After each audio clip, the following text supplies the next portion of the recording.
국회의 모습이 최악을 하고 있잖아요. 이제는 판을 바꿀 때가 세대를 철학하나 이 차원을 더 뛰어넘어서 시대를 교체하자고 하랍니다.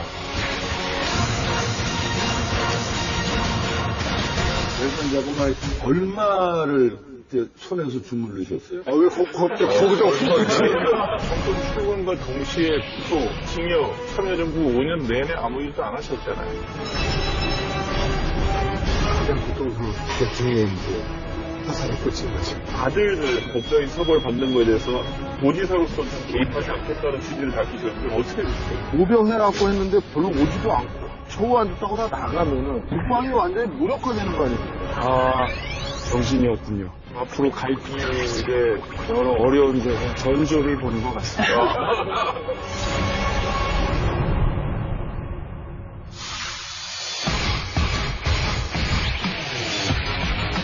싼 토크쇼 강적들. 2017년 19대 대선까지 428일 남은 지금 강적들에서는 지난번 대권 점령 특집 1탄 오세훈 전 서울시장 편에 이어서 이번에도 센 2탄을 준비했습니다. 안으로는 민생경제, 밖으로는 국회 간보를 두고 젊고 신선한 비전을 제시하고 있는 두 분을 어렵게 모셨습니다. 남경필 경기도지사, 그리고 안희정 충남도지사, 어서 오십시오.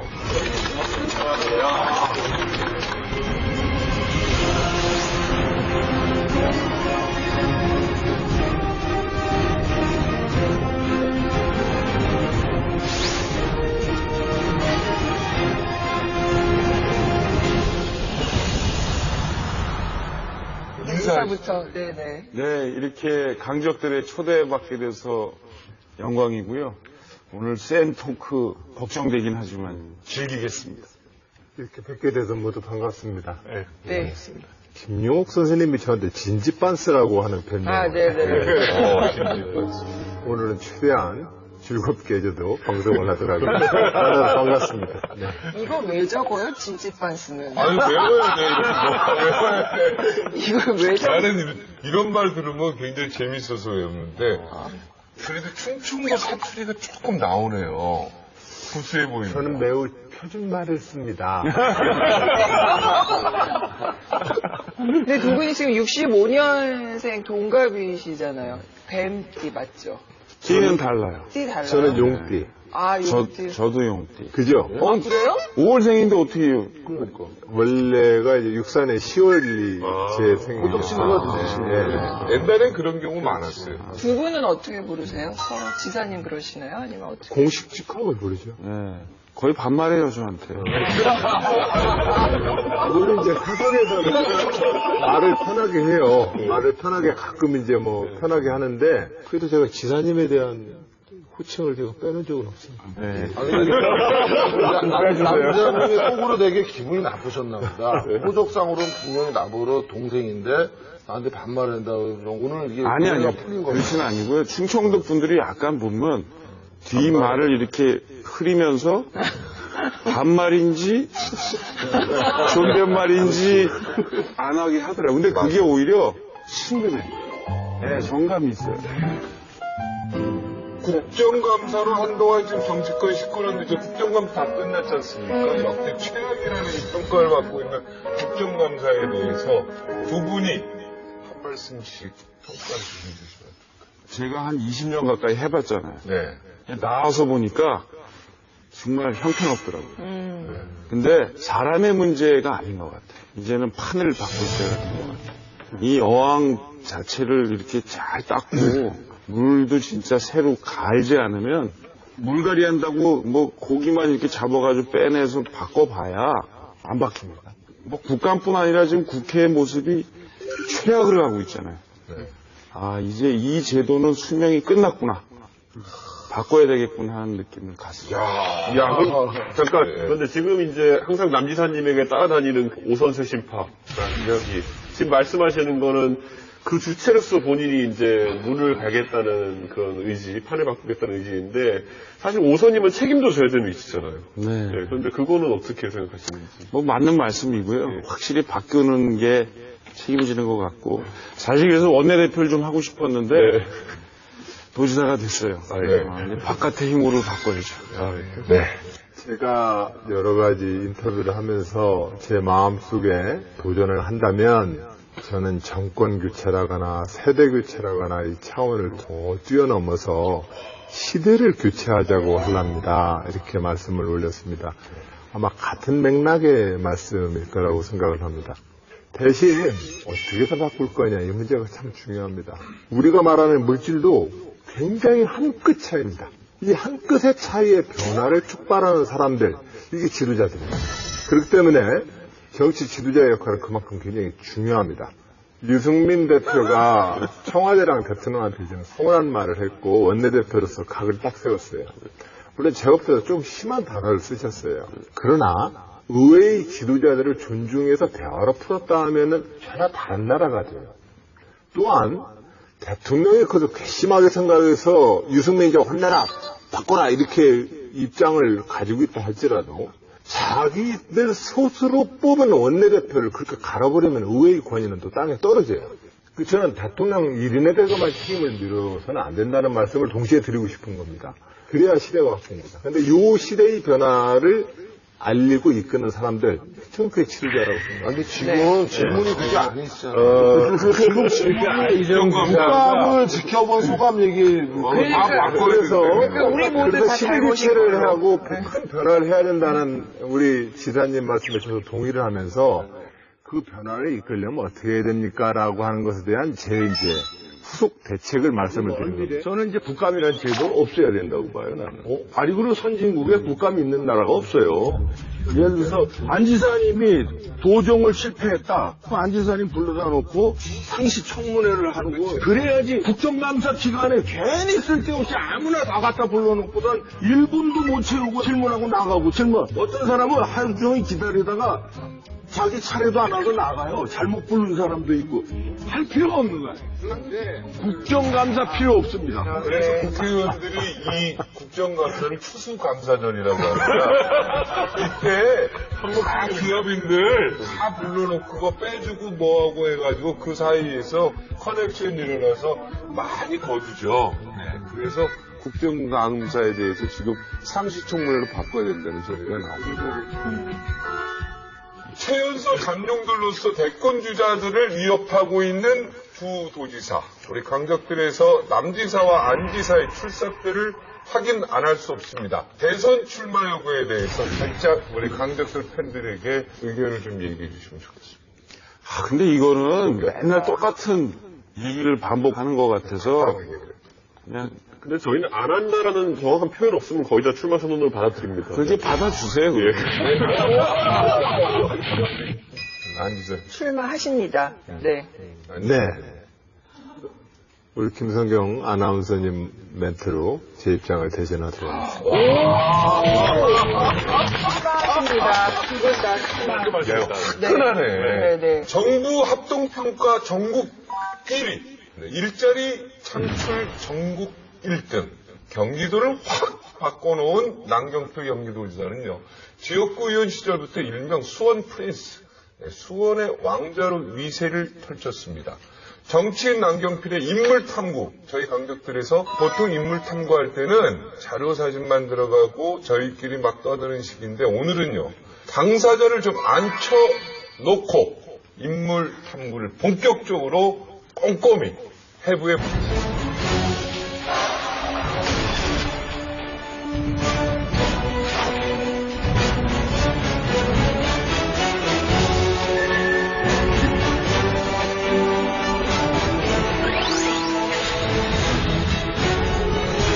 만 33세에 회원서로 국회에 입성한 후에 수원에서는 최초로 5선까지 기록했던 남경필 도지사. 자, 하지만 정치 초년생에게는 2세 정치인, 부잣집 아들이라는 수식어가 늘 붙어 다녔었지요. 아버님께서 운영하던 회사가 경기 남부에서 가장 큰 그 운수회사입니다. 경남역에. 맞죠? 맞습니다. 네. 경인일보. 네. 쉽게 얘기하면 경기도 지역에서는 뭐 알만한 사람들은 다 아는 재벌집 2세입니다. 그 유치원 작품 발표할 때 되게 바이올린까지는 해요. 조금 있는 집 유치원에 바이올린을 해요? 좀 있는 집 애들은 유치원 바이올린까지 해요. 니코노도 안 불었던 것 같은데, 저는. 첼로 하셨다니까. 첼로를 그럼 잘 하세요? 지금은 못해요. 그때 잘하셨어요? 그때도 잘하려고 했는데 네. 제가 첼로를 그만둔 게 어디 학예에 나갔다가 완전히 거의 개망신 수준으로 연주하고는 화를 꺾었습니다. 금수저 시절 우리 때 계란 후라이 도시락싸가고 가기 쉽지 않았을 때 계란 후라이 싸갖고 다녔죠. 계란 후라이 쌌죠. 그죠? 예. 계란 후라이 밑에다가 깔잖아요. 네. 남들이 이렇게 뺏어 먹을까봐. 네. 여기는 위에다 깔요. 그래서 먹어도 전혀 신경 쓰게 안 돼. 그 시절이 드문 시절이었어요? 드문 시절이었어요. 네. 저는 먹어본 적이 없어요. 저도.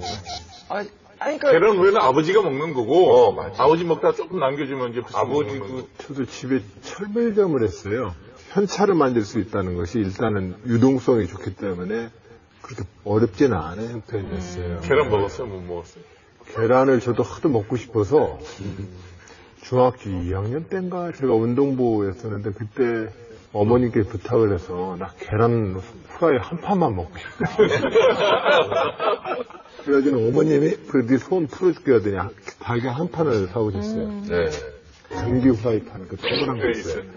거기다 이제 올려놓고 그걸 떼서 이제 후라이에서 먹고 떼서 후라이에서 먹고 아, 진짜요? 한 판을 다 아니 20개까지 먹은 적이 있어요. 내 소원이다, 그러니까. 그러니까 그때는 엄청나게 먹을 때였는데 학교 갔다 와서 라면 4개 끓여서 먹고 한 2시간 있다가 저녁 먹고 어머님이 라면 4개 끓이면 이만한 찬압이 있어요. 밥 퍼다 담던 맞아요. 4개를 끓여서 주시면 우리 어머님이 신기하게 쳐다봤어요.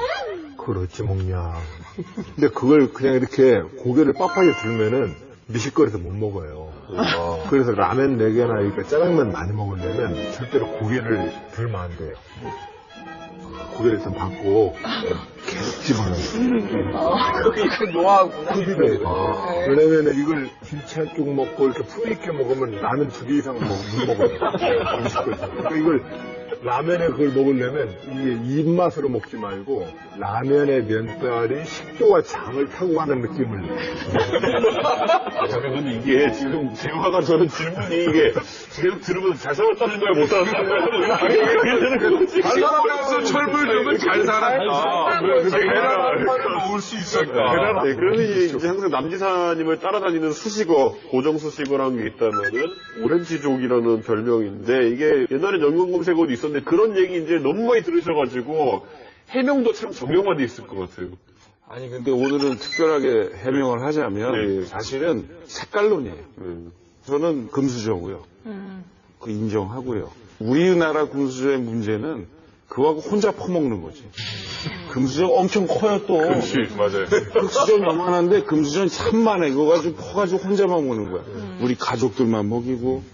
근데 그 큰 금수저를 갖고 나눠 먹는데 사용을 하면 의미가 있지 않을까. 마치 미국의 루즈벨트 대통령처럼. 그리고 또 하나는 그 오렌지라는 별명은 언제 붙었냐 하면 한나라당에서 정풍운동. 이래서 막 이제 하니까 그때는 이제 한나라당이 색깔론이 정말 횡행하던 시기예요. 딱 너 빨갱이야 그러면 그 다음에는 깨갱 하는 식인데 제가 막 뭐 당의 개혁을 얘기하고 막 이러니까 뭐 국가보안법도 이렇게 개정하자 막 이러니까 공격을 해야겠는데 저걸 빨갱이로 못 모는 거예요. 아, 그건 아니니까. 또 오렌지색으로 그러니까 색깔이 빨갱이도 아니고 노랭이. 이제 노랭이까지 뭐 안 가고 이제 오렌지 이렇게 오렌지가 노랗다. 했던 것도 그 안에 숨어 있어서 대학교 다닐 때 나이트클럽 좀 하셨죠? 그 여기 나이트클럽. 어디 갔어요? 연대 앞에 갔고. 우산 속이라고 연대 앞에. 신촌 로타리. 무생도 가셨잖아요. 우산 속 거기서 만나고. 아이고 레벨이 좀 아래고 우산 속. 우산 속은 연대 애들은 다 가는 거고, 스튜디오 80 가셨어요, 안 가셨어요? 가봤죠. 네, 그러고 오렌지예요. 아니, 근데 이 문제에 대해서 아마 그때는 남지사님도 얘기했던 것처럼 당의 개혁을 요구했던 소장파 젊은 정치인에게 당의 개혁의 요구에 대해서 마땅찮게 생각했던 분들이 씌운 색깔입니다. 사실은 학창 시절과 현재까지 제가 교류하면서 봤던 남경필 지사는 충분히 우리 시대의 상식과 일반적인 서민과 중산층과 우리가 말하는 모든 곳의 그 고통과 아픔에 대해서 공감하려고 노력하는 정치인. 짜고 나오셨어요?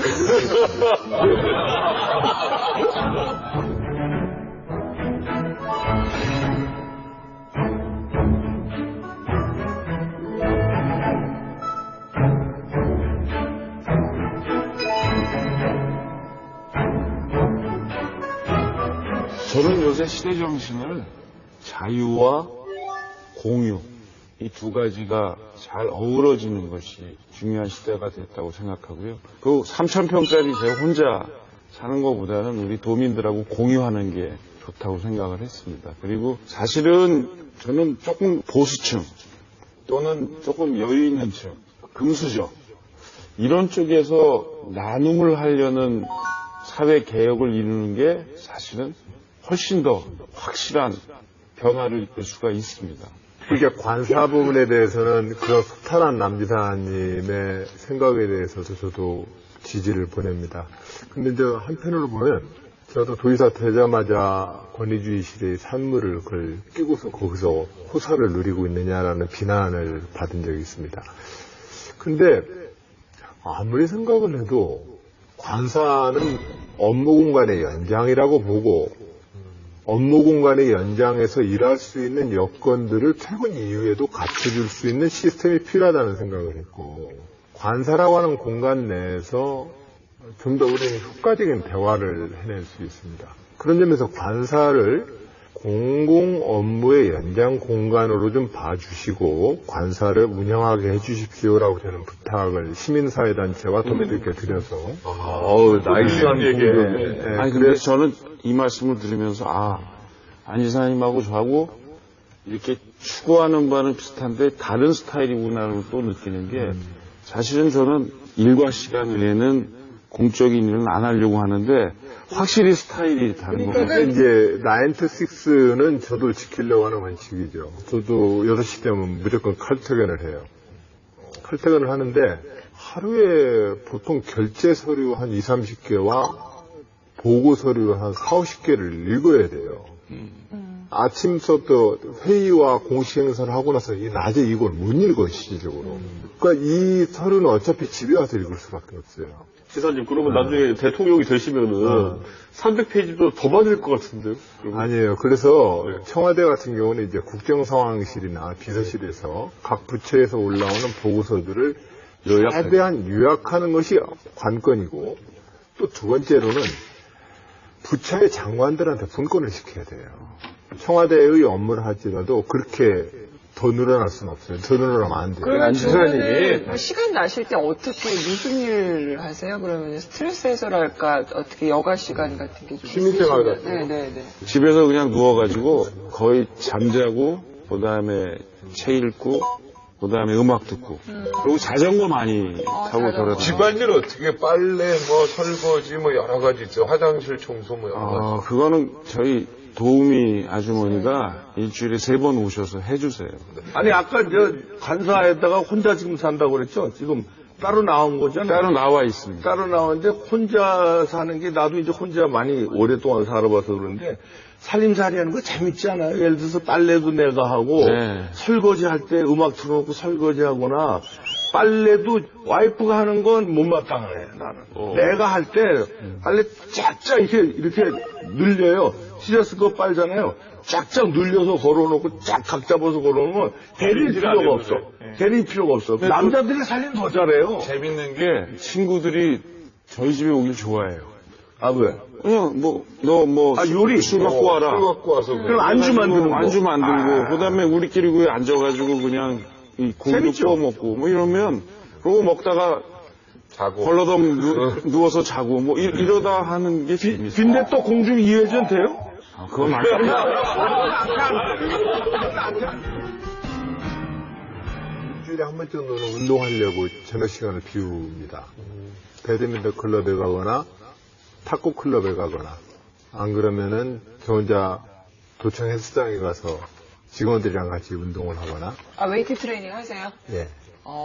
지지난해서부터는 지지난해서부터는 이제 산 임업을 좀 배워가지고. 네? 어휴, 안 어울린다. 그래서 왜 이제 나 올라고 나무도 심고 그 뒷산을 거의 공원화 시키고 있어요, 제가. 한 번은 자풀도 베고 이제 뭐 이런 것들 베고 하다가 낫을 들고 하다 보니까 등산로까지 이렇게 가게 됐어요. 그 낫 들고 이러고 있는데 갑자기 사람들이 내려오더라고요. 장화 신고 도지사가 낫 들고 있으니까 사람들이 아주 재밌게 웃었던 기억이 나요. 남경필 도지사의 정치 인생은요, 한마디로 뜬금포의 연속이었습니다. 그 시작도 굉장히 갑작스러웠죠. 1998년도에 아버지 남평우 의원의 별세로 치러진 보궐선거에서 출마한 것이 정치 인생의 첫걸음이었습니다. 원래 남경필 지사는 아버님이 경영하던 경인일보 사회부 기자로 있다가 신문사 경영을 위한 경영 수업차 미국으로 유학 중이었잖아요. 네. 예, 어느 날 갑자기 이제 그 아버님이 돌아가시는 바람에 8.19 보궐선거에 출마했는데 상대당 후보 박광식 후보였을 거 아니에요, 그죠? 네, 660. 예, 그 정도 차이로 겨우 이기고 국회에 들어가셨어요. 느낌이 어땠어요? 그냥 얼떨떨했죠. 사실 정치를 뭐 처음부터 체계적으로 준비한 것도 아니고, 그리고 당선도 사실은 그때는 될 거라고 생각은 안 했거든요. 이번에 잘 경쟁하고 다음번에 정말 제대로 도전하자 했는데 그냥 당선이 된 거죠. 그러니까 처음에 들어가니까 국회라는 그 큰 공간에 대부분 다 또 아버지 친구분들이세요. 그렇죠. 그러니까 사실은 좀 얼떨떨하게 정치를 시작을 했습니다. 일각에서 얘기 나오는 게 남경필 지사가 정치 입문하게 된 계기, 다시 말해서 영향을 크게 받은 사람이 가수 안치환이다. 이거 맞아요? 제가 이제 대학을 사회복지학을 했어요. 수나이도 그렇고 저희 대부분 친구들이 사회사업, 사회복지를 하는 친구들이니까 당시에 80년대 초반에 우리 사회 아픈 곳에 대한 고민이 없을 수가 없죠. 특히 이제 치환이 같은 경우에 저한테 그런 얘기를 한번 하더라고요. 이 세상에 대한 고민을 하지 않으면 절대로 우리 세상이 좋아질 수가 없다. 이건 무슨 밥 딜런이야? 정말 밥 딜런처럼 했어요. 그때 치환이가 이렇게 MT 같은 데 가서요, 모닥불 앞에서 자기가 지었던 그런 노래들을 이렇게 하면 다들 밥 딜런 쳐다보실 때 봤죠. 저도 이제 제가 고시 공부할 때 제 고등학교, 대학교 친구가 그 이제 데모를 하는 친구였어요. 김경준 씨 아니었어요? 김경준 서울대학교나 고대학교. 맞다. 근데 그 데모하는 친구가 저한테 하루는 막걸리 한 잔 먹자 그러면서 저한테 이런 얘기를 하더라고요. 나는 돌을 던지면서 싸우지만 너는 제도권에 들어가서 싸워달라. 저는 그게 저한테 굉장히 인상이 깊었는데, 아마 안치환 씨하고 우리 남지사님도 좀 그런 비슷한 관계 아니었나 싶습니다. 그래서 제도권에서 싸웠습니까, 좀? 싸웠죠. 뭐. 치환이가 그런 얘기를 하더라고요. 그 러시아의 그 저항 음악을 했던 운동가들은 노래를 못하게 하려고 이 목젖을 제거했대. 그런 탄압 속에서도 시대 정신을 일깨웠는데, 그거에 비하면 나는 훨씬 지금은 편한 상태에서 하고 있다. 이런 얘기를 듣고는 참 찡했죠. 그 이후에 이제 뭐 저는 한나라당 정치인으로 가고, 이 친구는 또 계속해서 그 노래패 활동을 해왔는데 가끔 만났어요. 제가 국회의원 하면서도 계속 만나고, 그러다 최근에 좀 몸이 아파서 암에 걸려서 투병 생활을 했거든요. 암 치료받을 때도 보고 했는데 굉장히 힘들어했는데, 정말 대단한 정신력과 체력이에요. 완전히 완쾌가 돼서 최근에 경기도에 그 옛날 농대 있잖아요. 서울 농대 부지를 완전히 지금 새롭게 변모시켰는데, 거기 와서 공연하는데 만났어요. 근데 아주 건강한 모습이어서 정말 반가웠습니다. 자, 순탄할 것만 같았던 남경필 도지사의 정치 인생에도 위기는 존재했습니다.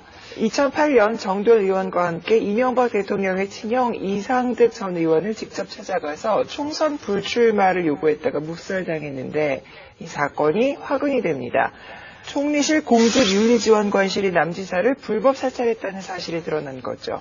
사실 그 정두원의 난이라서 뭐 정두원 의원 같은 경우, 전 의원 같은 경우에도 사실 집권의 핵심 세력이었는데 집권하자마자 잘리는 그런 일이 벌어지게 되죠. 그게 정말 같이 의견이 맞아서 활동을 같이 하신 거예요? 처음에 가게 된 거는 제가 누구하고도 상의를 하지 않았습니다. 그리고 혼자 갔어요. 사실은 혼자 가기가 좀 무서웠죠. 후달려서 집권 초기인데. 그렇죠. 그래서 제가 동네에 정말 친한 형이 있어요. 그 형하고 같이 차를 타고 포항까지 갔어요. 그러면서 이런저런 얘기, 긴장도 풀려고. 이상득 당시 부의장님 그 지부당에 그냥 통보도 안 하고 갔거든요. 갔는데 뭐 한 9시쯤 돼야 선거운동 마치고 들어오신다고 그러는데 벌써 사람들이 확 줄을 서 있는 거예요. 기다리고 이제 했더니 들어오시자마자 저를 딱 보더니 남경필 여기까지 왔어? 무섭네? 그러더니 저를 방 안으로 같이 들어가자고 그러시더라고요. 줄 다 서 있는데 싹 제끼고 들어갔더니 왜? 나 출마하지 말라고? 그래서 그렇습니다. 출마 안 하시는 게 대통령을 위해서도 그렇고 특히 우리 부의장님을 위해서도 좋습니다. 안 하시는 게 모두를 위해서 좋습니다. 했더니 이제 거절을 당했죠.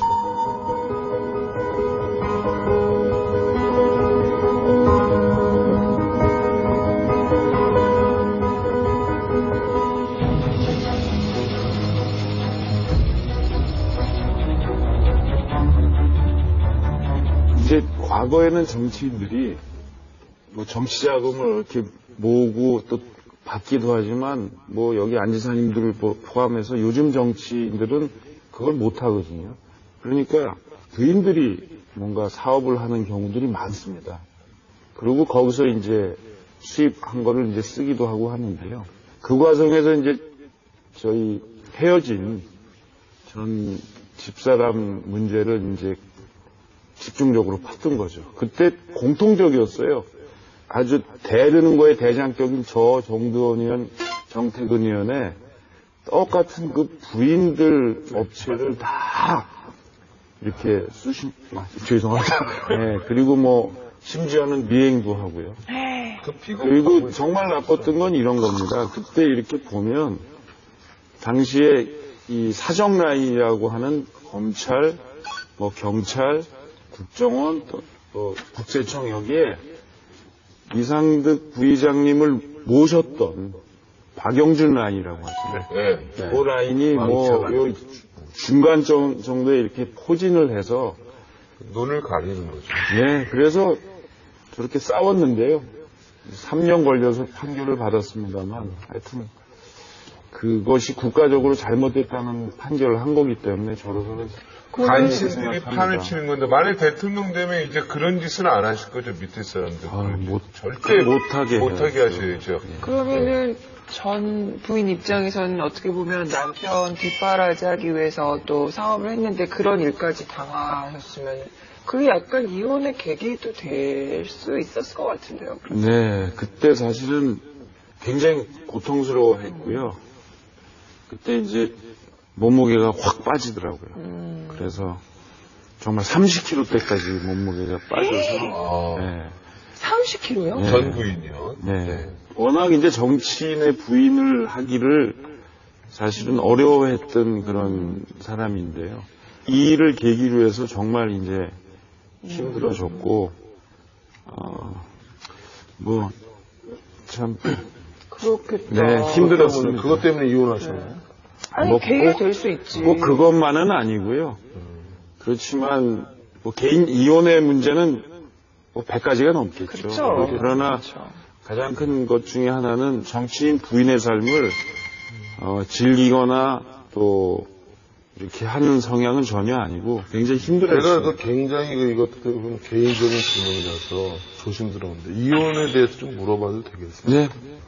첫째, 이혼을 한 게 도지사 선거가 끝나고 나서 발표가 됐는데 네. 실제로는 그 전에 하셨죠.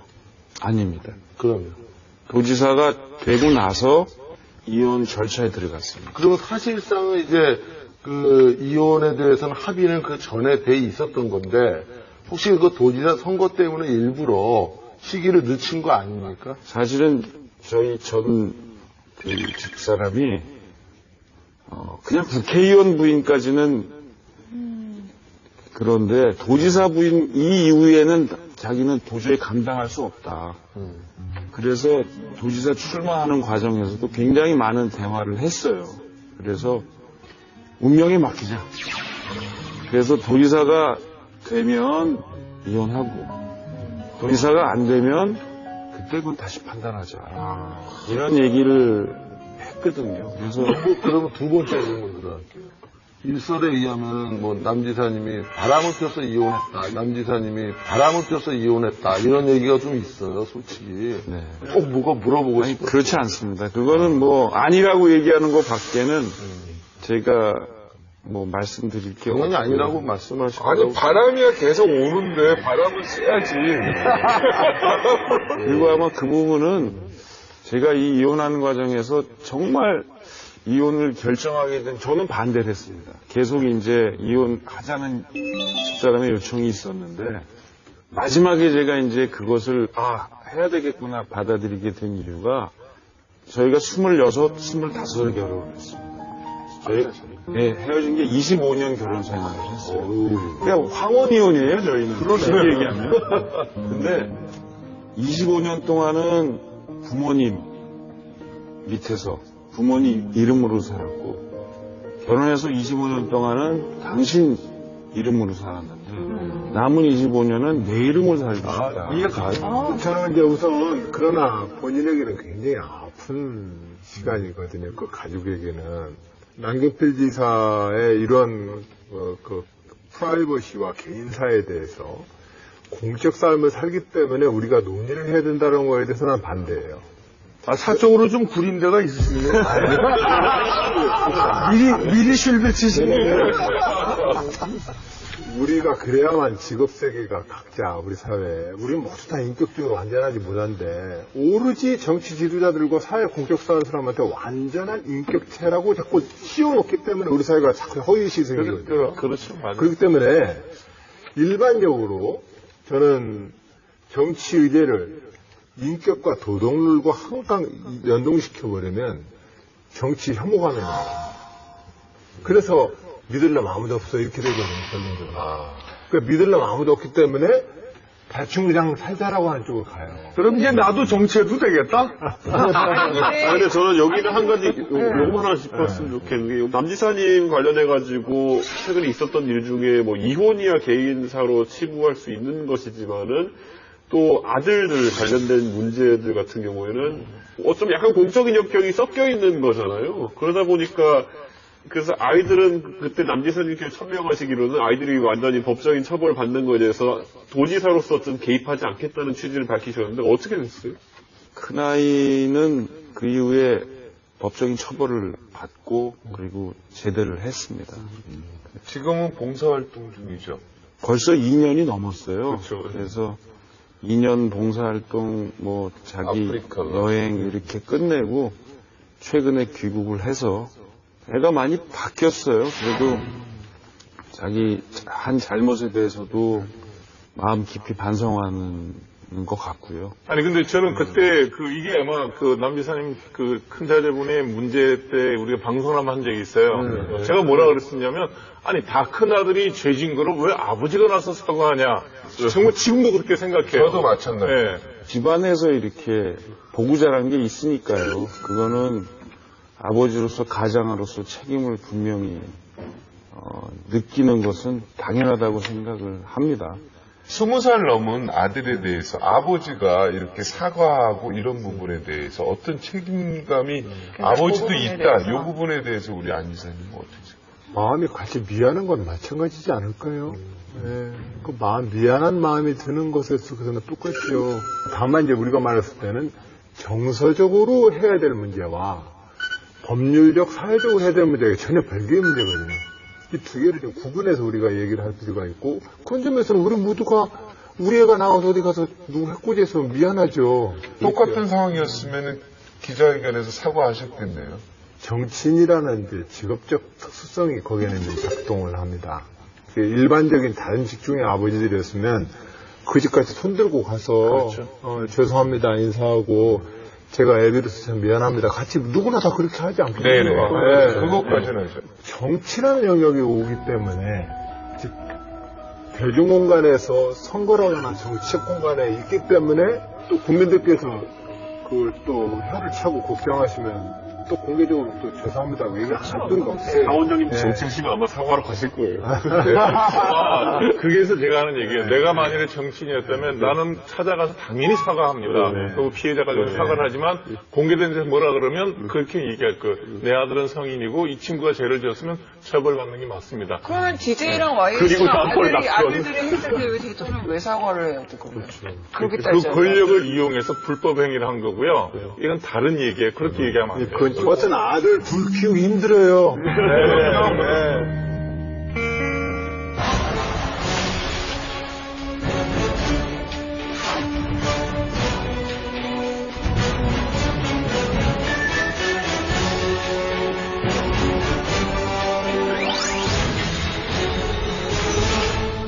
시사저널 선정 차세대 리더 평가 1위. 진짜 시사저널에 차세대 리더 1위 딱 나왔어요. 제가 15위예요. 네. 15위? 제가 15위야, 제가. 야, 우리 남경필 지사님 4위. 4위. 시사저널 선정 차세대 리더 평가 1위 확인했습니다. 리얼미터 9월 광역자치단체장 평가 6개월 연속 1위. 네, 충청남도에서 불어오는 바람이 심상치가 않습니다. 돌풍을 일으킨 안희정 지사의 인물 탐구 함께 빠져보시죠. 나 웃겨도 못하겠어. 빠져. 오늘 왜 이래. 혼자 빠져. 왜 그래요? 오늘 모시기 아니, 내가 모셨다 그러면 되는데, 뭘 빠지고, 진짜. 탐구 한번 빠져보자고 그럴 줄 알았어. 무슨 바뀌었어요, 왜 그래요? 아니, 아까 남지사 소개할 때하고 다르잖아. 아, 그래요? 거기도 빠지자고 그래야지. 거기 그냥 대충 넘어가고. 보자고. 자, 충남 논산에서 태어난 안희정 도지사. 자, 이름에 얽힌 사연이 재미있는데요. 당시 박정희 정권의 계엄령이 선포된 시기였는데 아버지가 박정희의 정자와 희자를 바꿔서 희정이라는 이름을 지었다는 설, 저희 강석들 통해서도 말씀을 드려본 적이 있는데요. 사실인가요? 이게 저희 집안이 희자돌림입니다. 희자돌림인데 그 당시에 박정희 대통령이 된 것이 63년도에 됐죠. 제가 이제 64년도에 태어났으니까. 그래서 희자돌림에다가 박정희 대통령 이름자를 그냥 뒤집어 넣으라 그렇게 얘기를 한번 하시더라고요. 그러니까 아버님은 박정희 대통령을 좋아하셔서 그렇게 희정을 주신 거예요? 63년 박정희 대통령이 선택되었던 것들은 국민들한테 일정적으로 공감이 있었던 거 아닐까요? 그럼. 네. 그래서 박정희 대통령을 존경하시니까 이름자가 그래서 거꾸로 돼서 저기니까. 관련이 있으니까. 존경한다라고 하는 표현을 쓰기는 좀 어려워요. 역대 대한민국을 이끌었던 모든 지도자들의 저는 일관되게 그분들을 대한민국의 지도자로서 존경할 것입니다. 그러나 그분의 이제 여러 가지 헌법에 유린 상황이라든지 실질적인 법률을 위반해서 인권을 유린했다든지 뭐 이런 문제들은 민주주의자로서는 도저히 존경한다고 표현하기는 어렵습니다. 모두에게 제안합니다. 그 시대의 공은 공대로 평가하더라도 우리가 역사적으로 민주주의의 역사에서 정치 지도자들을 평가할 때는 그 헌법 정신과 가치대로 좀 평가했으면 좋겠습니다. 안희정 지사가 그 박정희 대통령을 이제 존경할 수 없다고 그랬는데, 안희정 지사의 캐치프레이즈가 시대 교체 아닙니까? 네. 시대 정신이잖아요. 네. 그 얘기는 뭐냐면 시대를 교체한 과거의 지도자도 존경해야 돼요. 왜냐하면 5.16 혁명으로 인해서 그 과거의 시대를 박정희라는 한 인간이 시대를 교체했고요. 그 다음에 우리가 이렇게 세계 뭐 국력이 12, 11위, 13위 이렇게 한다는 거는 그거는 인정해주고 존경해야지. 그게 시대 정신이고 그게 말하면 포용이고 그게 한 시대를 넘어가는 거예요. 여기서 종집을 찍어야지. 언제까지나 진보도를 박정희 대통령을 폄하하고. 그걸 어떻게 감수해요? 존경해야지. 안 지사님 말씀하시고 굉장히 스마트하게 조리 있게 말씀을 하시잖아요. 그런데 안 지사님이 집안에서 가장 공부를 못하셨다고 해요. 집안에서. 네, 집안에서 가장 공부를 못하셨던 그건 집안 자랑이지. 그런데 형님이 충남 전체 모의고사에 10등 하셨고, 그 다음에 누님은 50위권이셨는데, 안 지사님은 그 돈의 순위권에 들지 못하셨고, 학교에서 3위 하셨다고, 전교 3등을 하셔가지고. 야, 근데 그 공부 잘하는 형님은 뭐 하세요, 지금? 나 진짜 궁금해. 대학교 교수. 공부 잘하는 누님은요? 초등학교 선생님 하세요. 그러면 제일 훌륭하게 되셨네. 초등학교 선생님이 제일 훌륭할 수도 있어요. 아니, 그렇게 얘기하면 안 되지. 우리의 사고방 사회. 아니, 근데 그 초등학교, 중학교 때까지 우리 월말고사를 봤잖아요. 매달. 그 월말고사가 보고 나면 학년 1등만 이제 전교 운동장, 대운동장에서 아침 주회를 할 때 학년 1등만 불러서 이렇게 상주해요. 뭐 이제 6학년에 뭐 우리 누님 이름 불러가고 4학년에 우리 형님 불러가고 나는 못 나가고 이러니까 저는 이제 뭐 이제 그러니까 이제 늘 스트레스가 많았죠. 철물점 아버지 기분 좋았겠다. 진짜 엄마. 제가 그러다가 한 번은 삼형제가 모두 다 1등을 해가지고 그달 우승장을 타가지고 간 적이 있어요. 그랬더니 그 무뚝뚝한 아버지가 동네 그 슈퍼 중앙상에 가가지고 중앙상에 있는데 중앙상에 가서 카스테라빵이랑 환타를 하나씩 사가지고 기분 좋아요. 그래가지고 우리 방에 저녁에 주셨던 기억이 나요. 근데 저는요, 정치는 1등이 아니었으면 좋겠어요. 1등 한 사람이 아닌 게 더 맞는 것 같아요. 김성경 아나운서님의 1등을 한 사람이 아니었으면 좋겠다라고 했던 말씀에 공감합니다. 정치란 직업은 사실은 지 잘난 맛으로 하는 게 아닌 것 같아요. 지금 이거 혹시 이 말씀이 방기문 총장을 부정하시는 건 아니죠?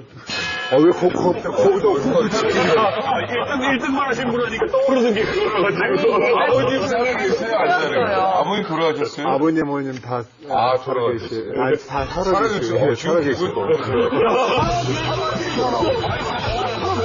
정신이 없는데, 우리 지사님도 연대 간 거 보니까 연대 사회복지학관 공부 잘한 것 같지는 않다 보니까. 그건 사회복지학에서 반해요. 그런 거예요? 근데 어떻게 이렇게.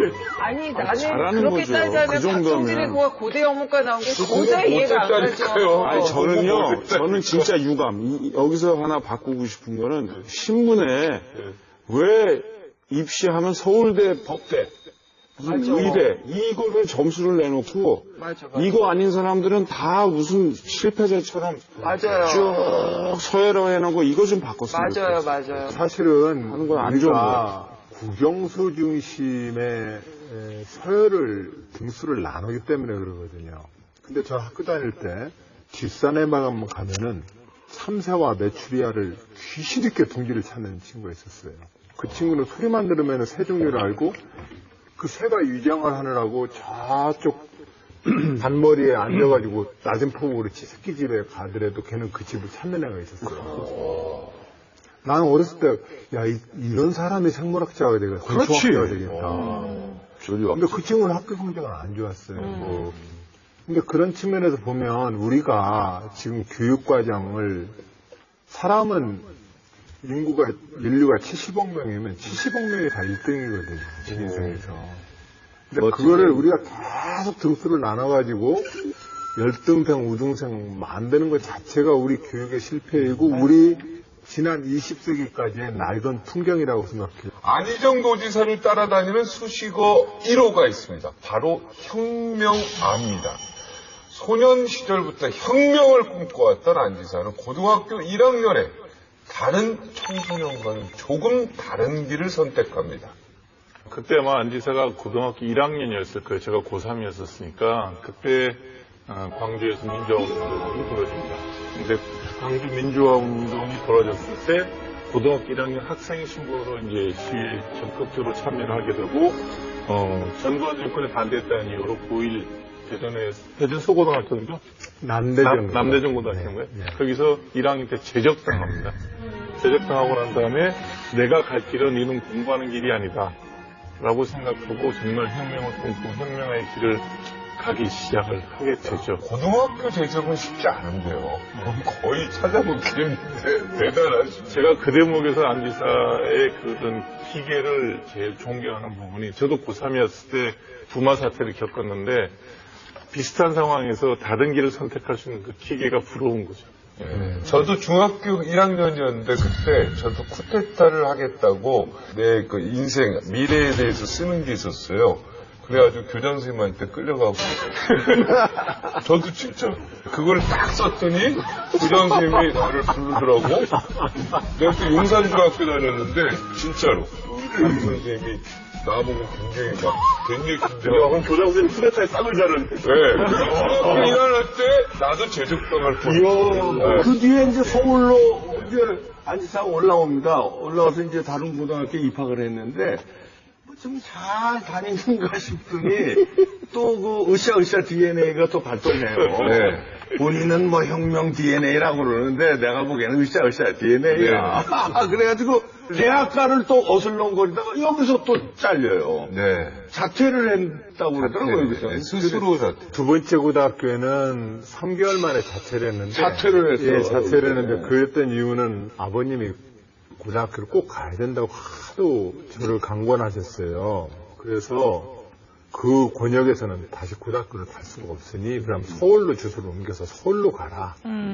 이래가지고 이제 아버님 말을 순종한다는 취지에서 아버님을 일단 받아들였어요. 그 이야기를. 근데 제 마음에는 일단은 입학하는 것까지는 아버님 뜻을 따르고 한두 달 다녀본 다음에 부모님께 다시 설득을 해야 되겠다는 생각으로 두 번째 고등학교를 갔습니다. 그래 자퇴하는데 아주 또 그 나이에 또 어울리지 않는 얘기를 합니다. 안지사가 권력에 아부하는 지식은 되지 않겠다.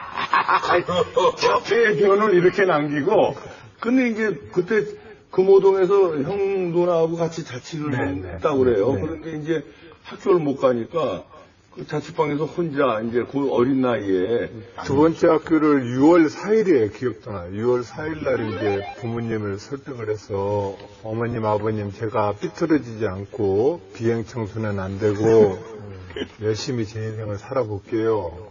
그리고 부모님이 원하시면 대학도 갈 테니 제가 생각한 대로 좀 제 뜻을 따라 주십시오. 고등학교는 그만 다니겠습니다. 예. 그래서 이제 부모님을 설득해서 부모님이 네 뜻이 정 그렇다면 그래라. 그래가지고는 이제 교무실에 오셔서 자퇴도장을 찍어주셨어요. 아, 근데 부모님도 대단하시네요. 자퇴해서 지금 스스로 이렇게 도장을 찍으신다. 그러니까 제가 부모 되고 하니까 부모님이 얼마나 어렵겠는데. 오죽했으면 어머니가 많이 주셨어요? 그렇죠. 그래서 이제 그날 도장을 자퇴 교무실에 찍고 나오는데 성남고등학교가 원래 그 육사 많이 보내고 야구 잘했던 학교. 네, 맞아요. 마침 그때 어느 교실에선가 국어책인가 영어책을 함께 읽는 소리가 들렸어요. 수업 중에. 아이들은 수업을 하고 있고 나는 부모님 손을 모시고 구진역한 그 교정을 나오는데 어머님이 그 교실에서 아이들의 책 읽는 소리가 들리자마자 정문 앞 다리가 맥이 풀려서 앉는 그거 앉아가지고 우는 거예요 어머님이. 딴 애들은 저렇게 그러니까 봤는데 애야 너는 저렇게 애들 다 학교 다니는데 너는 왜 안 다니냐고 그러고 울면서 빨리 다시 가라고. 그래서 이제 그 어머님을 붙잡고 어머니 내가 약속이 있잖아요. 어머니 내가 뜻한 길이 있으니 어머니 나를 믿어주시라고.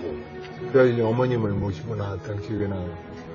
근데 혁명을 한다고 했는데 뭐 혁명을 어떻게 해야 되는지 모르겠고. 그래 뭐 이제 제1교회 박희규 목사님이 하는 뭐 이제 청계 피복노동조합 있는 그쪽도 이제 기웃거리 보고 뭐 대학가도 국풍 80일 단대운동 그 여의도 국풍 80일 유인물도 뿌리러 다녀보고 뭐 학내 시위도 이제 같이 동참해보고 하는데 나는 여전히 대학생도 아니고 노동자도 아니고 아무것도 아닌 어중쩡한 상태로 계속 고등학교 중퇴자. 네. 그러면서 한 2년 정도를 보내니까 이거 안 되겠더라고요.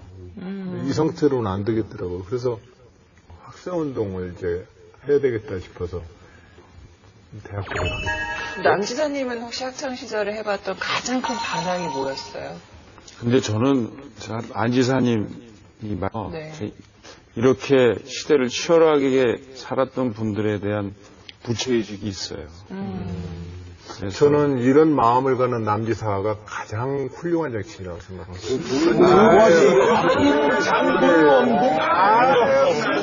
그건 시대를 받아들이는 것은 각자의 시점이 다르기 때문에 그건 누가 먼저 받느냐는 중요하지 않아요. 근데 이걸 공감할 수 있는 거예요. 저는 그래서 우리 세대가 저는 자랑스러워요. 그러면 이참에 두 분이 힘을 합치시죠.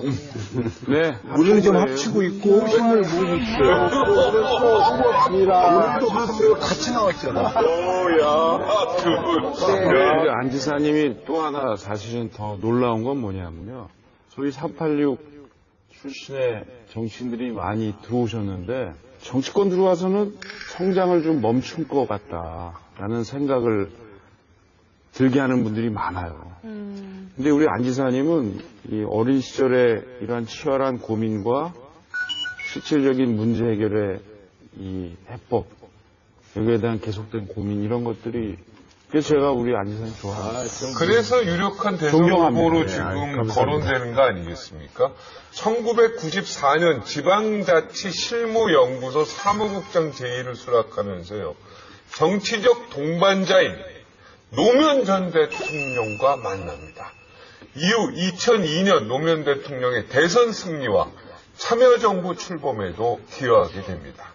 그 당시에 이광재 전 강원도 지사죠. 이광재 지사와 함께 좌희정, 우광재 이렇게 불리면서 이제 그 큰 일을 같이 했었는데 실제로는 정권 출범과 동시에 구속, 징역, 그리고 참여정부 5년 내내 아무 일도 안 하셨잖아요. 심지어는 대통령 취임식에도 전혀 가지를 못했다 그런 얘기 들었는데 안 갔나요? 못 갔나요? 못했죠. 예, 공직도 하고 싶었지만 할 수가 없었고 취임식 때도 이제 거의 못 갔죠. 예. 다 감옥에 계셨죠? 아니 취임식 때는 밖에 있습니다. 안 갔어요. 제가 이제 대선 자금의 그 실마리나 내지는 첫 도입부가 됐었던 이제 나라정부로부터 불법 정치자금을 수수했다라고 하는 것이 18일 대통령 선거 한 일주일 전에 터뜨렸어요. 그러니까 이제 민주당의 어떤 노무현이라는 큰 어떤 정권 재창출의 그룹이 있다면 제 등에 이제 화살이 꽂힌 거죠. 그러니까 이제 그 몸을 하고 쫓아갈 수는 없잖아요. 하여튼 그것은 함께 가는 모든 분들께 다 부담이 되는 일이니까 저는 이제 청와대를 갈 수가 없었죠. 나라정부 얘기 나와서 그러는데 대선 자금을 하여튼 이제 관리를 하셨잖아요. 안 지사님 그 당시에 얼마를 손에서 주물르셨어요? 솔직히. 그때 기소 금액이 80억인가 그럴 겁니다. 근데 실제로는 어느 정도? 대략 그 윤곽일 겁니다. 그 정도 80억. 근데 안 지사님께서 그때 80억 정치자금법 위반으로 기소됐었나요, 그러면요? 예. 근데 실형 1년 나는 거예요? 예. 그럼 되게 좀 적게 나온 거 아니에요? 근데 이제 그 대선 자금의 수사라고 하는 것이 그 당시에 이제 여야를 대표해서 많은 정치인이 들어왔죠. 사실은 재판부에서는 그들 모두가 당 대 당, 캠프와 캠프의 선거 과정에서의 대표 체벌이라고 생각을 했지 개인 체벌이라고 생각하지 않았기 때문에 양형을 그렇게 세게 주기는 어려웠다고 생각을 합니다. 제가 한 가지만 이걸 간단하게 한번 여쭙고 싶은 게 제가 사실 이번 추석 때 제가 저희 동네 110개 경로당 돌면서 대선 주자로 이 사람 어떠세요 저떠세요 다 여쭤봤거든요. 그러다 보면은 참 사람들은 의외로 대선 주자급 때는 큰 인물임에도 불구하고 한 단어로 사람을 규정하더라고요. 그게 아까 남지사님 같은 경우에는 수없이 해명에도 나오는 오렌지 얘기 뭐 이런 것일 것이고 안 지사님에게는 딱 그 얘기를 많이 하시더라고요. 그 사람 그런데 돈 먹고 감옥 갔다 온 사람 아니냐라는, 물론 이거 옮기다 보니까 저는 알지만 좀 극단적인 표현이긴 한데 간단하게 혹시 거기에 대해 가지고 소명하신다면 어떻게 하실 거예요? 그게 이제 2007년도에도 노무현 대통령 퇴임 말기에 자네 앞으로 정치할 건가 이렇게 묻더라고. 네. 제가 천성 저는 직업 정치인인 거리요. 저는 정치를 또 하고 제가 또 정치 활동을 해야 되지 않겠습니까? 그랬더니 대통령께서 자네 같은 경우는 죄 짓고 감옥 갔다 하는데 또 정치가 되겠는가? 제가 평생 안 해야 될 제 핸디캡입니다. 또 이제 제가 가지고 있는 대선 자금의 전과에 대해서도 그것이 개인 비리냐, 대표 체벌이냐 이런 부분이 논쟁이 있어요. 물론 그런 점에서 대표 체벌이기 때문에 제 잘못이 하나도 없었다고 저는 얘기할 수 없다고 생각해요. 저도 잘못한 게 있어요. 그래서 제가 재판부에서 재판을 할 때 그렇게 얘기했어요. 옛날에 그 관행적인 돈싸움 하던 대선으로부터는 이 정도로 하면 저도 좀 깨끗하게 치렀다는 생각으로 하긴 했으나 저도 잘못이 있습니다. 그래서 저를 그냥 무겁게 처벌하십시오. 그렇게 하고 최후 진술을 했어요. 저희가 그 당시의 수용 생활과 재판과 그 유죄를 받아들여서 수용 생활을 했던 것이 제가 용서를 받을 수 있는 것에 대해서 충분한지 안 한지는 모르겠어요. 자, 이거 필살기 취재한 거예요, 제가. 같이 감옥 생활을 하셨던 한 분에게서 취재한 거예요. 그때는 이제 노무현 정부가 들어섰어요. 실형을 살 때예요. 그래서 특별 사면에 당연히 이름이 들어갔어요. 그런데 본인이 빼달라고 했습니다. 기억나시는지 모르겠어요. 네. 저는 감형을 원하지도 않고 특별 사면 대상자에서 제 이름을 빼달라고 했어요. 지금 굉장히 유명하신 원로 정치인이 저한테 이 비밀 필살기 얘기를 해줬어요. 맞죠? 특별 사면 복권을 거부하셨죠? 2005년, 2006년, 2007년 8.15나 경축이 되면 늘 사면복권 명단에 돌았지요. 2006년도에 좀 심각하게 거론됐었더랬어요. 근데 이제 그것이 내버려졌다가는 이제 대통령께도 또 부담이 되고, 당에도 부담이 되고, 그래서 대통령을 가깝게 모셨던 저 같은 사람들은 이번에 빠질 터이니 당의 원로나 선배 정치인들은 다 여야 합쳐서 좀 해주시고 저는 안 받겠습니다. 그러고 공개 편지를 보냈더랬습니다. 이제 대단하시네. 이거는 기사에 안 나왔어요. 근데 저는 아니, 그 당시에도 기사 좀 나왔는데 다만 여기서 여기서 확인할 게 뭐냐면 일단은 박진길 아나운서 죄송합니다.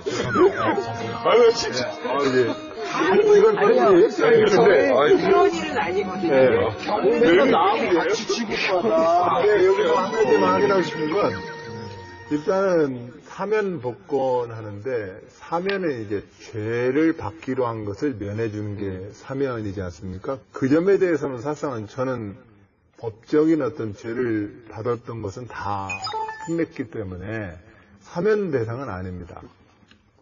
도정평가에서도요, 매번 1위를 놓치지 않고 있는데, 어려움을 딛고 충청도에 별로 떠오른 안희정 도지사.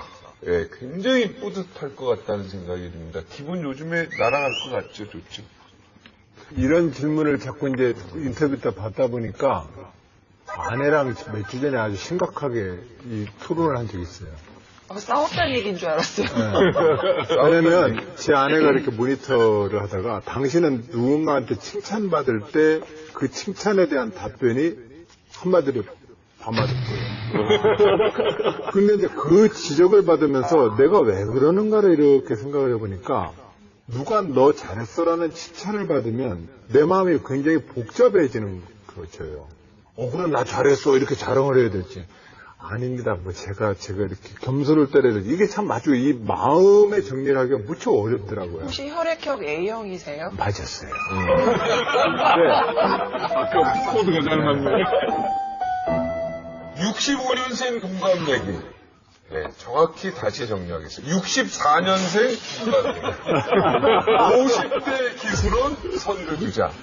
그리고 도민을 책임지는 도지사 직책까지요.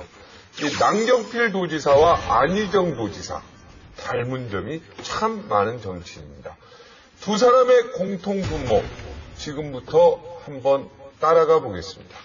자, 일명 훈남 정치인으로 불리는 두 도지사의 외모 이야기를 안 할 수가 없을 것 같습니다. 두 정치인 모두 잘생겼다는 수식어가 항상 따라 붙는데요. 그래서인지 여성 유권자들의 지지도 엄청납니다. 일단 팬클럽 회원수부터 압도적인데요. 남경필 도지사를 지지하는 모임 남사모는 경기 지역 회원수만 2,000명, 그리고 안희정 도지사를 지지하는 모임 아나요는 회원수가 4,000명에 입학합니다. 다 여자분들인가요? 2,000명, 4,000명이? 아니, 2,000명, 4,000명이라고 했잖아요. 지금 팬들이. 저한테는 안 되죠. 2,000명, 4,000명 가지고. 우리는 팬들이, 이거 시청자들 다 선생님 좋아해서 본다고 가만히 있어봐. 나는 물건이와, 이건 김영란법 적용되기 전에 온 거예요. 이거 저 모자, 이거 내가 팬한테 받은 거고. 가만히 자세히 보세요. 여기 뭐 있죠? 보석. 있어요. 여기 뭐라고 썼어? 봉사모! 봉사모 보석으로 거잖아요, 나는 팬이. 두 분 다 이제 얼굴은, 이제, 분명 잘생겼어요. 내가 봐도 인정해. 나보다 조금 나은 것 같아. 내가 이거 인정할게. 오죽하면 이제 남지사는 수원 프린스. 우리 안지사님은 충남 아이돌. 이렇게 별명이 붙어요. 그러니까 뭐 잘생겼다는 얘기인데, 그 굿모닝 하우스에 뭐 대문짝만에 사진 걸려있는데, 이거 영화배우 포토샵 한것 같아. 이거 영화배우 같아. 그렇게 찍으면 다 멋있어. 작가가 찍어주신 건데 저분이 똑같은 옷을 입혀서 딱 흑백으로 똑같은 조건으로 찍어서 최효도 총리, 뭐 또 김황식 총리, 또 아니면 해녀, 또 농부 이런 분들을 다 찍어서 이렇게 전시하는 분입니다. 저는 정말 우리 사회에 일가를 이루신 분들은 대단한 분들이다 싶은 게 이 사진 작가님한테도 느꼈는데 실물은 저거보다 못하다는 걸 슬쩍 디스하시는 거예요. 아니, 근데 저는 남지사님 턱이 예전에 왜 커크다플러스라는 배우였죠? 네, 사진 보니까. 멋있네요. 저도 저거 보고 알았죠. 사진을 근데 이제 작가가 찍으셔서 제가 이제 저 작품이 너무 마음에 들어서 사려고 했더니 누가 벌써 사셨어요. 누가요? 최효도 총리가 저걸 사셔가지고요. 저한테 선물을 해주셨어요. 시레르 총리는 독일 총리 맞나요? 네. 그럼 옆집 아저씨겠어요? 공약들이 간판이었어요. 그런데 선거는 사실 중요한 게 선거는 거의 다 여성분들이 하는 거잖아요. 그거는 여성분들이 입소문도 내고 하면서 표가 형성되는 건데 안지사님은 책을 내셨는데 구매 비율을 살펴보면 남자 2에 여성 8이라고 이렇게 그래요? 예, 이렇게 되어 있다고 하고 책 구매한 분들 평균 연령을 보니까 36.8세 그러니까 젊은 여성 지지자가 많다는 증거니까 저희 강적들의 주시청층과 아주 맞닿아 있습니다. 예. 근데 두 분은요, 그러면 스스로의 외모에 대해서 스스로 평가하면 어떠세요? 아니 근데 네. 자기 외모에 대해서 똑같은 것 같아요. 만족하는 부분도 있고 마음에 안 드는 부분도 있고. 마음에 안 드는 게 어떤 부분이죠? 너무 어려 보이잖아요. 아니 그게 뭐냐면 진짜. 정치인들한테는 별로 좋지 않습니다. 예, 맞아요. 그럼 흰머리로 염색을 하세요, 그럼. 고려하겠습니다. 지사님은 자신의 외모에 대해서 어머님이 맨날 어렸을 때부터 이쁘다 해주셨는데 문제는 사람들 다 이뻐요. 이봉규 선생님도 얼마나 잘생겨나고 이쁘고 준석 씨도 얼마나 이쁘고 살쪘어. 근데 준석이 이게 막 뭐가 살찐 거 저희 같아. 같이 살 텐데 준석이 살찌니까 김정은에 답을 안 하네. 박보영이라니까요. 아니 김정은이 닮았어. 박보영을 낼 좀 거라니까요. 닮았죠 김정은하고. 이준석 씨 훨씬 잘생겼어요. 아니, 근데 안지사님께서 지금 질문에 대한 답을 뭐를요? 잘생겨서 본인 얼굴. 본인 얼굴에 대해서 어떻게 만족하시나요? 생각하냐. 저는 제가 가지고 있는 yes or no로. 네? 잘생겼다, 못생겼다. 잘생겼다에 잘생겼다, yes or no. 내가 생각하기에 내가. 남기사도 SO 안 했는데 SS. 잘생겼다. 네. 아까 제가 저 스스로의 yes or no요. 아까 아내가 얘기했던 걸 생각하니까 점점 다른 생각하지 말고 내가 잘생겼다 못생겼다. 나 예. 잘생겼다. 알겠습니다.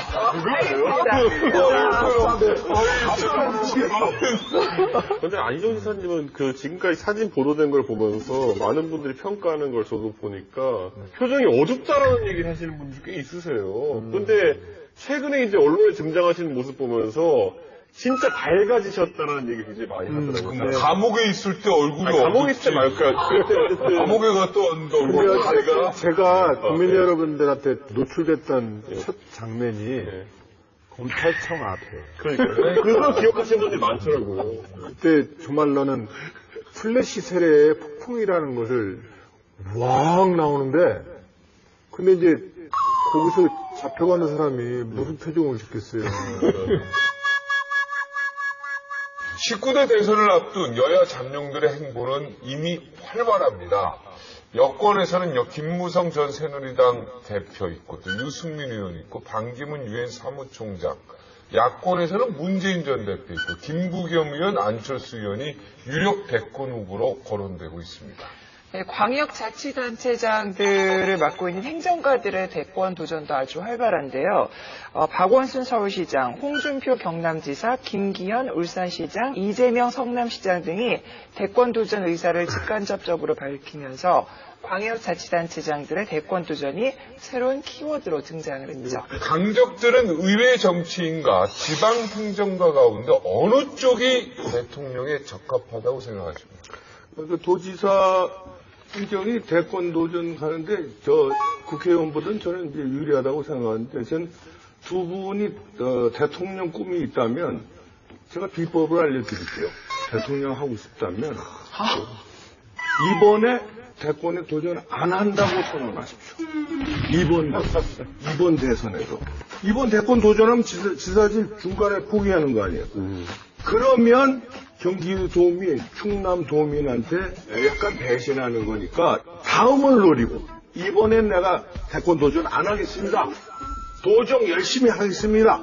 하고 완수, 그 다음 한 몇 년을 자기 대권을 위해서 준비를 하는 거예요. 나라를 하나 운영하려면요, 준비할 게 많아요. 문재인 대표는 무슨 벼락치기로 해가지고 대선에서 뭐 좀 잘한다고 그러는데, 벼락치기로 대통령 나갔다는 게 창피한 얘기예요. 그거 안 돼요. 도지사라는 어떤 경력이 대권에 큰 도움이 안 된다고 봐요. 제가 두 분한테 꼭 이거를 충고를 드리고 싶은데, 그걸 갖고 대권에 활용하려고 생각하면 애시당초 버리세요. 왜 그러냐? 지금 우리나라 도지사라는 거는 미국 주지사하고는 개념 자체가 틀려요. 미국 주지사는 자기네 안에서 입법, 사법, 행정이 다 돼요. 우리나라 도지사가 그러니까 행정밖에 안 해요. 국회의원하고 도지사를 놓고 비교를 했을 때 그럼 국회의원도 입법 활동하면서 여러 가지 국가의 어떤 그런 어떤 그 정책에 대해서 고민을 하잖아요. 그러니까 둘 다 그런 거 비슷하다라는 거지. 도지사라는 개념이 꼭 유리하다라는 게 아니라는 걸 말씀드려요. 그러면 돌아해본 사람이 제일 좋겠네.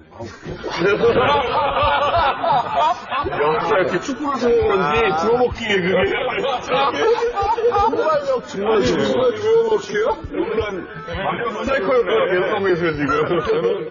안희정 충남도지사는 SNS에 동교동도, 친노도, 친문도, 비문도 뛰어넘겠다. 이런 의지와 함께 대권 도전을 시사했습니다.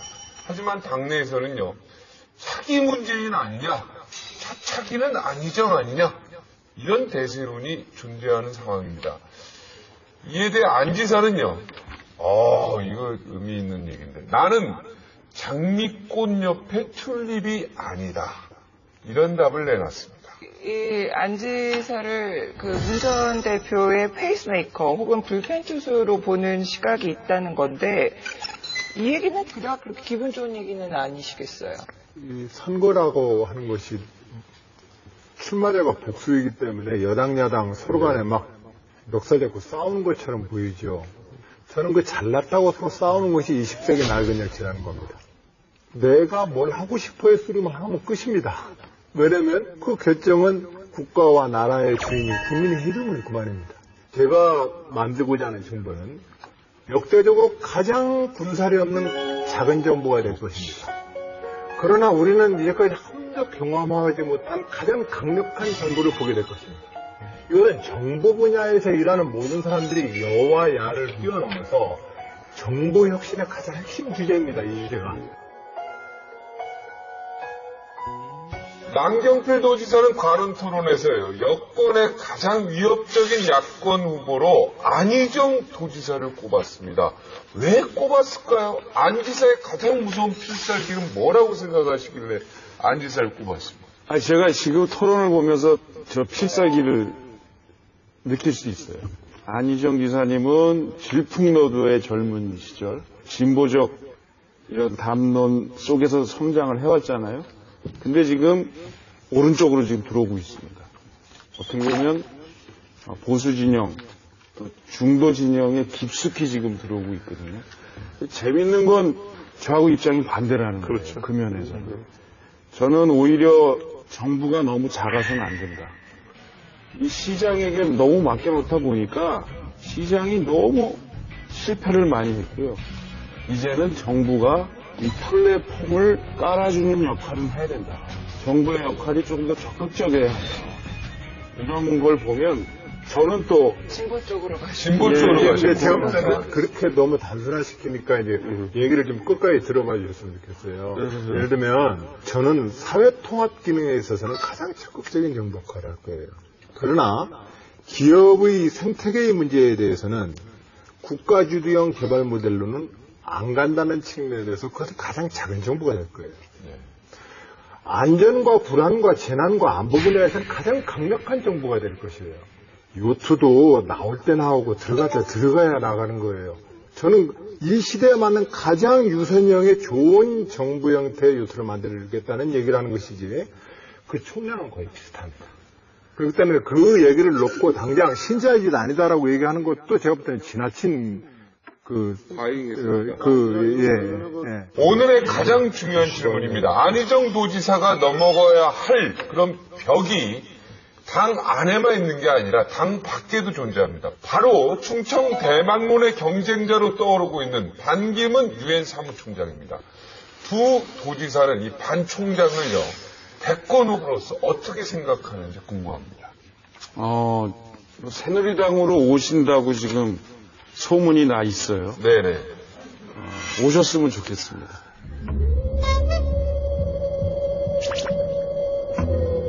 다만 지난 10년 동안에 우리 대한민국이 너무 많은 변화와 아픔이 있습니다. 그 아픔과 변화에 대해서 얼마나 고민을 하셨고, 이제 우리 국민들은 고민을 원하는 게 아니라 깊은 고민에서 나오는 해법, 그 해법을 갖고 있는지 한번 멋지게 토론해 보고 싶습니다. 겨루면 승산이 있다고 생각하세요? 룰만 공정하고 네. 또 그 과정에서 모두가 이 토론을 자유롭게 할 수 있으면 저는 제 고민, 여러 가지 이슈에 대한 고민이 훨씬 더 해법에 가깝다라고 판단합니다. 근데 지금 사실 여론 지지도에서는 상당히 차이가 많이 나신단 말이에요.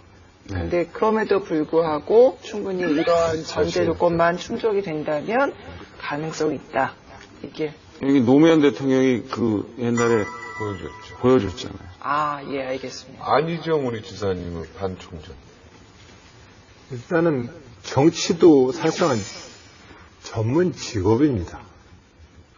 반 총장님만 하더라도 우리 외교사에 보면 굉장히 자랑스러운 지도자입니다. 저는 어느 분야에 있던 그 지도자분들이 그 분야에서 지도력으로 좀 컸으면 좋겠습니다. 근데 이분들이 왜 다 정치합니까? 정치 권력을 가지고 다 무시해버리고 정치가 마음대로 결정하기 때문에 자꾸 오시는 겁니다. 이번에 대우조선 때 보십시오. 정치권의 결정은 다 해놓고 은행장이 책임집니다. 이렇게 하면 금융의 지도자들은 안 억울합니까? 억울하니까 정치하게 돼 있습니다. 그러니까 이런 식으로 각계의 영역에서 지도자들로 커야 될 분들이 죄다 정치를 이렇게 들어와 버리면 사실상 우리 사회가 너무 취약해집니다. 저는 그런 점에서 반 총장님이 외교의 지도자로서 전 세계와 한반도의 분단과 아시아의 평화를 위해서 좋은 활동을 해주는 것이 제일 좋겠습니다. 그럼에도 불구하고 출마할지 모를 이 반기문 총장을 대권 후보로 좀 평가한다면 우리 안 지사님 어떻게 보시겠습니까? 저는 아직 평가할 근거가 없습니다. 아, 근거가 네, 없습니까? 평가할 근거가 없습니다. 두렵죠? 아닙니다. 전혀. 그런 거 아닙니다. 왜냐면, 저는 그냥 내 인생을 살 뿐입니다. 내가 하고 싶은 얘기를. 봄에 꽃이 피는데 옆에 꽃이 시샘을 해가지고 피는 거 아니거든요. 지가 떼대니까 피는 겁니다. 저는 제 인생을 그렇게 살 겁니다. 반기문 총장님의 그 외교 능력은 정말 우리 국가의 큰 자산이 될 거고요. 제가 혹시 대통령이 되면 북핵 문제를 해결하는 특사로 제가 모시겠습니다. 카터 전 대통령. 네. 자, 새누리당 내 소장파 리더로 평가받는 남경필 도지사. 자, 최근 남지사가 대선을 앞두고 던진 화두는 다소 충격적이었습니다. 바로 모병제 전환, 전시작전권 회수, 수도 이전이었죠. 그러면 이 대권 도전을 한다고 하셨으니까 이 화두가 바로 이제 남지사의 대선 공약이 되는 셈인 거죠. 제가 하게 되면 네. 공약할 겁니다. 되게 지금 중요한 게 여기 빠져 있는 게 사실 교육 문제예요. 교육 문제. 이 사교육을 어떻게 없앨 거냐에 대한 고민도 이제 기부금 입학 허용하실 거죠? 그건 아니에요. 그건 아니죠. 그래서 저는 이 모병제라든지 전시작전권 환수 이런 문제는 한마디로 얘기하면 그런 거예요. 이제 어른이 되자. 우리 대한민국도. 아직 어린이에요. 왜냐 지금 우리 안보 문제를 특히 저는 보수정당 출신이고 보수적인 분들이 아니 안보를 하자고 그러면서 전시작전권 환수하자고 그러면 돈 많이 들어서 그리고 아직 능력이 안 되니까 천천히 하자. 모병제 하자고 그러면 돈 많이 드니까 못한다. 뭐 이런 얘기를 하시는데 그리고 이제 미국의 지금 대선을 보면 한미 동맹이나 핵 우산에 대한 인식이 바뀌고 있어요. 니네들이 알아서라는 트럼프 후보의 주장에 거의 절반이 미국 국민들이 동의하고 있습니다. 그럼 미국 국민들이 어려워지니까.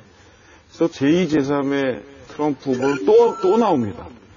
그러면 우리도 이제는 핵무장을 준비할 수 있다라는 정도까지는 우리 국가 지도자들이 마음에 먹고 이제는 우리 스스로가 우리 안보를 지키는데 어떻게 하면 군을 작고 튼튼하게 어떻게 하면 작전도 우리가 그리고 거기에 돈이 더 든다.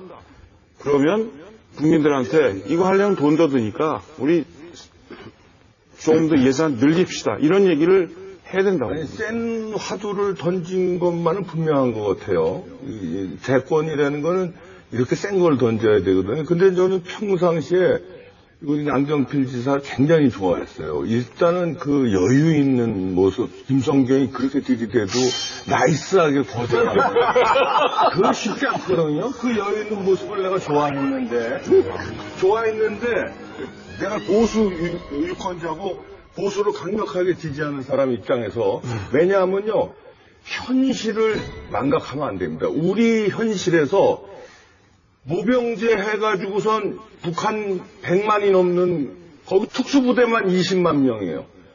그리고요 평지에서 싸우는 게 아닙니다. 산악지역이라서 억지력을 가지려면 북한의 절반 정도는 최소한 있어야 산악지역에서 만약에 전쟁 나도 감당하고요. 그리고 군대는 전투요원만 있는 게 아니에요. 행정요원, 조리병도 있어야 되고 육해공군 있어야 되고 해병대 있어야 하고 공군 다 있어야 되는데 이걸 20만, 30만 가지고요. 택도 없어요. 전시작전권 해서 한다고 그러는데 기분은 좋죠. 아니 전시작전권을 우리가 가지고 있어야지 그걸 왜 미국 애들한테 그걸 맡기느냐. 기분은 좋아요. 근데 전쟁이라는 게 기분으로 하는 게 아닙니다. 전시작전권을 가져오는 순간이요. 제일 좋아할 사람이 김정은이에요. 왜냐면 우린 북한을 못 들여다봐요. 지금 들여다볼 능력이 없는데 작전권을 가지고 있으면 뭐예요. 만약에 북한 내 어떤 도발이 있던 책임은 우리가 아닌 미군한테 가야 되는데 얘네들이 그래야 적극적으로 여기 개입하는데 미군이 전시작전을 우리한테 주는 순간 우리가 다 책임져야 되는데 핵을 뭘로 막을 거며 뭘로 들여다볼 거예요. 우리 보수층에서 몇 가지 환상 또는 좀 착각하고 있는 게 있습니다. 첫 번째가 뭐냐면 군은 머리 숫자로 한다. 싸움을. 이거 저는 환상이라고 어느 생각합니다. 정도는 필요합니다. 그다음에 두 번째, 한미동맹이 영원하리라고 믿는 겁니다. 그렇지 않습니다. 미국의 국민들의 인식 변화에 따라 이건 얼마든지 바뀔 수 있는데, 우리가 힘을 기를 때까지 붙잡아야죠. 세 번째, 우리가 아직 어리다라고 착각하는 겁니다. 아닙니다. 우리는 이제 대한민국은 분명히 청년으로서, 성년으로서 당당히 해야 되고 준비를 해야 되고요. 모병제 관련돼서 이렇습니다. 지금 교수님 말씀을 인정한다 하더라도 2023년부터는요, 그 군대를 유지할 사람이 없습니다. 왜냐? 인구 절벽에 들어가서 아이들이 없어서 그걸 하고 싶어도 못해요. 빨리 우리가 대안을 마련해야 됩니다. 그럼 모병제를 저는 작고 강한 군대를 하기 위해서 돈 좀 더 드리고 대우 잘해주고 군 전력 강화하고 이렇게 하자고 했는데, 그걸 반대하는 분들은 다른 대안을 내놔야 돼요. 지금 채울 수도 없는 상황에서 그건 반대하고 어려운 주장은 하지 않으면서 반대만 하면 이게 제가 요새 남한산성 읽으면서요, 딱 이 상태로 계속 가면 우리가 남한산성 안에 들어가서 임금님하고 조정 대신들이 그 상황에서 여전히 싸우고 있는 그런 조정의 모습이 조만간 우리나라로 닥칠까봐 두렵습니다. 전시작전권 해소라든지 국방개혁안에 대해서 적극적으로 준비를 해야 된다는 것에 대해서는 동의합니다. 그리고 또 이제 그것은 또한 지난 노무현 정부 때부터 이제 계속 이제 추진해왔던 일입니다. 다만 대한민국 역대 정부가 국방개혁을 추진해왔습니다. 이 국방개혁의 핵심적인 진행 과정 속에서 이 논의가 좀 포함되길 바랍니다. 전시작전권이라든지 수도권 이전이라든지 이런 어떤 큰 틀 문제는 좋은데, 국방개혁의 핵심에서 우리가 더 확인할 수 있습니다. 우리가 어떤 식의 자주역량을 가질 것이냐. 한미연합 작전이 아닌 자주국방 능력을 가질 것이다. 자주국방 능력에서 우리는 어떤 분야에서 대비를 할 것이다라고 하는 얘기들을 속에서 모병제는 좀 논의가 같이 된다면 훨씬 더 설득력이 좀 있지 않을까 이렇게 생각이 듭니다. 남지사님, 만약에 인구 전력 때문에 지금의 징병제로 갔을 때 계속 군인 수가 준다면은 징병제 플러스 모병제로 하면 되는 거 아닙니까? 그래서 이제 그 대안들이 이제 나올 수 있어요. 그러나 저는 큰 틀에서 국가의 젊은이들을 그렇게 2년, 3년을 이렇게 붙잡아 놓으면서 지금 한 달에 얼마 줍니까? 그리고 이 친구들이 끌려간다고 생각을 해요. 그래서 이 끌려간다는 생각이 있으니까 자발성이 떨어지고요. 그러니까 전력이 약화되고, 또 하나 문제는 그 안에서 지금 군 인권 문제, 병역 문제 이런 것들이 많이 일어나잖아요. 그러니까 이런 것들을 보면 이제 우리 젊은이들에게 제대로 된 대우를 해주고 가고 싶은 아이들이 가게 해서 그들의 자발성으로 이 국방을 강화시키는 방법. 그리고 또 하나 여기 안 지사님 말씀하신 대로 사실 이것은 따라오는 게 뭐냐 하면 군 전체의 개혁입니다. 국방개혁인데 그중에 하나 우리가 강구하고 있는 게 예비군 전력이에요. 지금 예비군 전력이 이게 예비군입니까? 정말 전쟁이 터졌을 때 이 예비군이 작동할 수 있을까? 안 그렇거든요. 그러면 정말 가고 싶은 사람들 군대 가게 해서 이 사람들이 나온 사람들은 지휘관 역할을 하게 하고 평상시에 예비군 훈련을 또 굉장히 강화하는 방식으로 우리 국가의 병역 틀 자체를 지금 바꿔야 합니다. 그러면 모병제로 전환했다가 가고 싶은 사람이 확 줄면 어떡해요? 그 지원한 사람이 그렇게 충족이 안 되면 어떡해요? 가고 싶은 사람이 많을 정도로 네. 거기를 조건을 잘해주면 되고요. 예를 들면 이런 얘기했어요. 그러면 금수저들은 군대 안 가지 않느냐? 그것도 만약에 제가 대통령이 됐어요. 제가 선언합니다. 제가 대통령 하는 기간 내에는 뭐 여성이나 장애인 이런 분들 빼놓고는 장차관으로는 앞으로 군 필자만 쓰겠다. 그렇죠. 새누리당 국회의원 하려면 군대 갔다 와라. 이렇게 되면 모든 정당이 그렇게 하겠죠. 그 모병제 안 하고도 그렇게 할 수 있죠. 징병제에서. 근데 제가 이제 이렇게 하면서 얘기할게요. 가면 지금과 같은 가기 싫은 끌려가는 군대 갔다 오면 그 안에서 아무것도 안 하고 시간만 낭비하는 군대를 만들어 놓고 가라고 그러면 그런데 여기를 갔다 오면 취직 잘 돼, 대학 갈 수 있어, 거기다 공직을 가려면 여기를 거치지 않으면 안 돼. 이런 디자인을 해주는 건 무리입니다. 지금 끌려간다고 생각하는 사람은 극히 드물고요. 요 박병장도 있지만 아니야, 내가 솔직히 끌려갔다 생각하는 사람들이 대부분이지. 끌려가? 그건 맞아요. 군대 나 간다 막 좋아하고 그러고 군대 가기 전에 술 먹을 때다 눈물 흘리면서 이러면서 다 가지. 솔직히 여기다 육군 병장이 몇 명이나 되는 줄 알아? 나는 육군 병장인데 솔직히 이러면서 엄청 울었다 내가. 해병대 지원율이 얼마인 줄 아세요? 알아요. 그 다음에 군대라는 어떤 그 우리나라의, 그러니까 우리 3대 의무 아니에요? 국방의 의무. 4대 의무요. 4대 의무야? 그 의무라는 그 통일성 때문에 온 국민의 어떤 그 남자들은 단결성이 있어요. 국방의 의무를 한다는 의식적으로 일체감이 있다니까. 국방의 의무에 대한 일체감은 있다는 말이에요. 우리 사회에 지금 금수저 수준이 나오는 근본적인 두 가지가 있습니다. 첫 번째는 아버지의 직업, 이 아들의 군을 면제율을 높이느냐, 또는 군대에 가서 보직을 결정하는데 그 결정적인 비리를 없애면 되는 거지. 두 번째. 그게 징병제, 모병제하고 상관없는 거예요. 두 번째는 하나는 이제 사교육 문제. 이제 이 두 가지가, 그러니까 부모의 재산 정도, 할아버지의 재산 정도가 아이들 인생에 영향을 미치는 것 때문에 그런데요.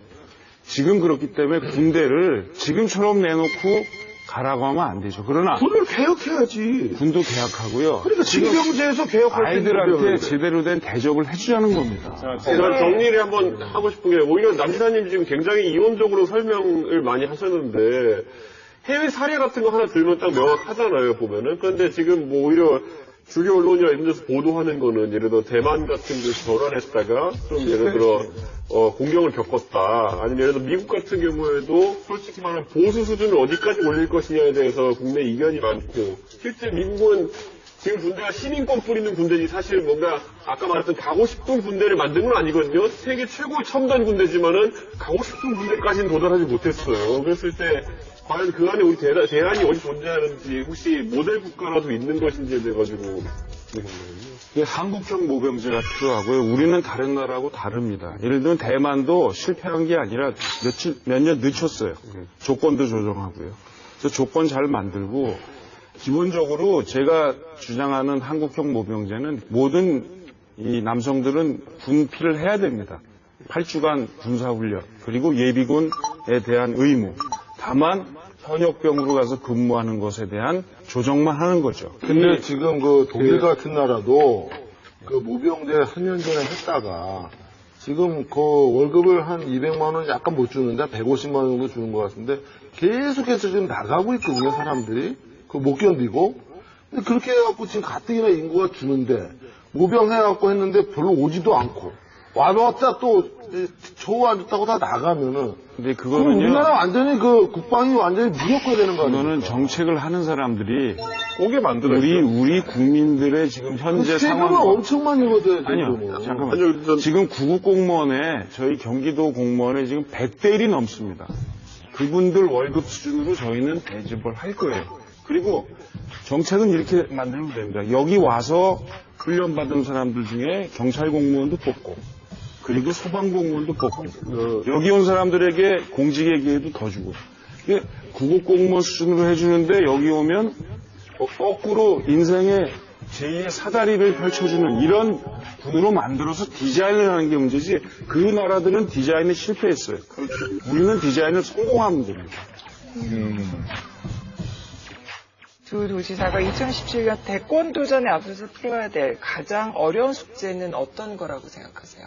내년 대선이 아까 말씀하신 대로 예를 들면 남경필과 안희정과 남경필이 본선에서 맞붙는 게임, 이런 게임이 그냥 단순히 뭐 좀 젊어서 이런 게임을 원하시는 게 아니잖아요. 그렇죠. 우리 대한민국의 미래를 놓고 지금 인구 절벽, 북한 핵 문제, 그리고 경제 성장은 둔화되고 이런 문제를 사교육은 뭐 너무 늘어나서 사람들을 등거리게 하는데 아이도 안 낳고 이런 문제를 돌파하기 위한 해법이 뭐냐를 놓고 치열하게 토론하고 앞으로 권력 구조는 어떻게 갈 거냐 놓고 치열하게 토론해서 그 결과 승리하는 사람과 그 주장을 또 수렴해 가고요. 도와주고. 그래서 그 결과를 가지고 국민들 앞에 딱 당선되자마자 그때부터 뭐 하는 게 아니라 이미 대선 1년 동안 토론한 내용을 가지고 바로 인수위원회가 그걸 진행을 하고 또 그 과정 속에서 서로 합의된 내용을 같이 도와주고 이렇게 하는 모습으로 가도록 지금 이런 아젠다들을 던지는 겁니다. 그리고 갑자기 깜짝식으로 퀴즈 내는 게 아니고 미리미리 다 내놓고 그래서 다 준비해서 한번 토론을 세게 해보자. 그런 의미에서 지금 하고 있는 거고요.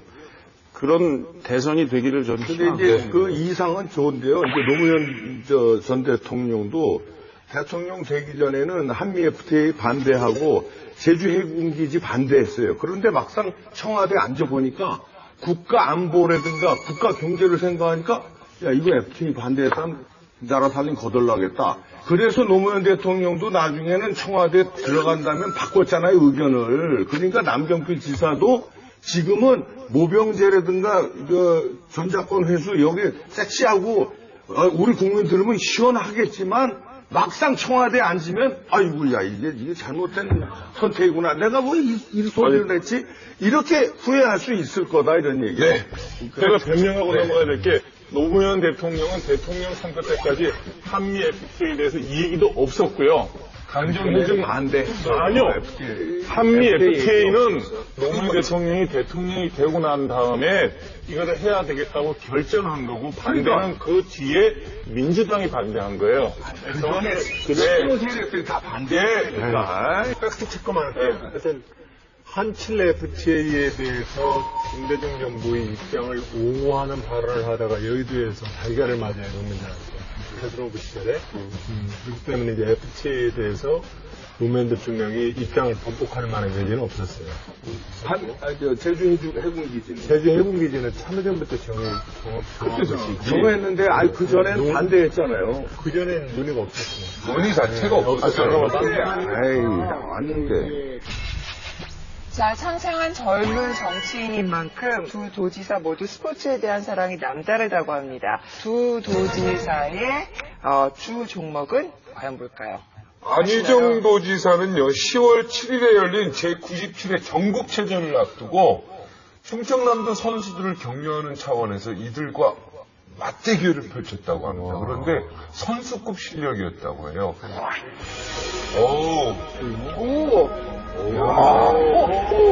진짜 야구 선수 같다.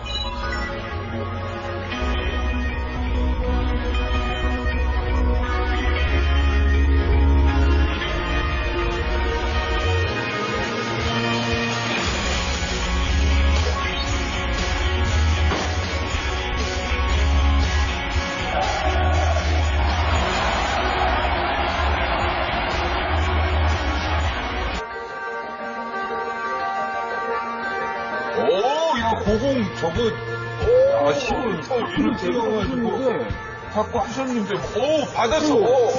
야야야 밀치고 너 드라이브가 들어가네. 드라이브 들어간다. 여봐. 장난 아니야 지금. 야야야야. 야, 이겼네. 그럼 저 선수 뭐가 되냐고요. 얼굴이 안 나왔어요. 아니, 탁구는 거의 프로 선수. 야구 던지시는 거 할 때, 연구 공 던질 때 NG 몇 번 내셨어요? 아니, 야구는 저렇게 편집해놓으면 다 잘 던져 보여요. 탁구는 진짜 탁구는 한 2년 배웠어요. 최근에 2년 정도, 3년. 배웠고. 근데 이제 뭐 야구는 하나 우리 지역 그 팀 시구 한다고 이거 하나 이거지요. 이왕이면 시구를 좀 멋있게 하고 싶어서 투수 코치하는 유튜브 여러 가지 있어요. 그 동영상을 봤어요.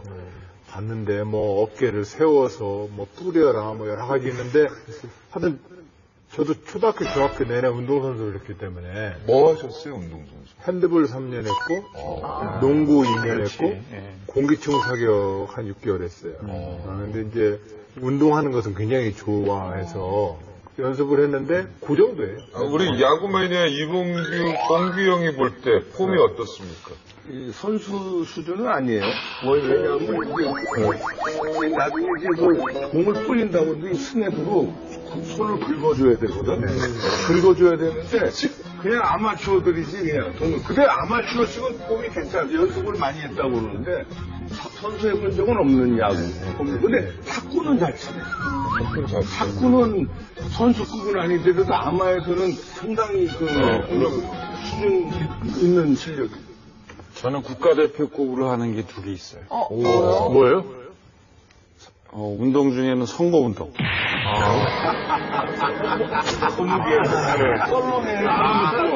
또 하나. 저는 축구. 제가 실제로 국회에 이제 국가대표 축구팀이 있어요. 의원 국가대표. 의원 국가대표. 네, 근데 굉장히 잘 차요. 특히 또 의원님들이 대부분 지역구에서 조기 축구에서 관련된 실력들이라 모아놓으면 저희가 1번하고 1년에 2번씩 이제 경기하는데요. 포지션은 박시정 선수하고 똑같은 공격형 미들. 와. 열심히 뜁니다. 근데 골은 잘 못 넣어요. 사실 근데 이번에 그 전국체전이 끝났는데요. 전국체전 결과를 보면은 1등이 경기도, 2등이 충남입니다. 그래? 충청남도가 잘한 건 인구가 굉장히 많잖아요, 경기. 그럼요. 상대적으로 봤을 때 굉장히 잘하는 거죠. 그러다 보니까 저희가 15연패를 했어요. 그렇지. 근데 이제 충남은 이번에 안 지사님 굉장히 이렇게 잘 서포트를 해가지고 이번에 2등도 저희가 늘 15,000점 차이로 이겼는데 이번엔 5,000점? 네. 뭐막 원래 개최도시에 대한 약간의 프리미엄이 있죠. 프리미엄 점수가 있어요. 네, 오늘 남경필 경기도지사 그리고 안희정 충남도지사와 함께한 강적들. 마지막으로 강적들에 나오신 소감이 어떻습니까? 우리도 홍보 좀 해야 되니까. 정신이 없군요. 재밌죠? 예. 그리고 앞으로 갈 길에 여러 어려운 점에 전조를 보는 것 같습니다. 우리 지사님. 예, 다들 너무 좋으신 분들 같습니다. 우리 이봉규 옹께서는 정말 TV에서 일반적으로 봤을 때보다 저분은 보수적으로 참 강팍한 양반이야 라고 우리는 TV를 보면서 느낌을 갖지만 그러나 이렇게 만나면 다 좋은 이웃입니다. 넘어갈 것 같아. 그래서 우리가 정치적 견해를 가지고 상대에 갖는 선입견을 우리가 좀 버릴 필요가 있습니다. 나랑 전혀 반대되는 정치적 견해를 주장해도 그 사람과 인간적으로 만나보면 좋은 사람이라는 것. 생각이 다를 뿐이죠. 근데 저도 한 말씀 드리면 진짜 오늘 즐겼습니다. 네. 오늘 좋았어요. 아마 시청자들도 굉장히 즐거워하실 것 같아요. 오늘 끝으로 한 가지만 해주세요. 네네네. 저는 손 주세요, 손. 뺏으려고 그래. 저희들은 새로운 정치를 한번 해보려합니다. 그래서 서로 간에 경쟁하더라도 맨수가 되지 않는 정치, 그죠? 네, 우리는 그렇게 해서 새로운 대한민국을 만들겠습니다.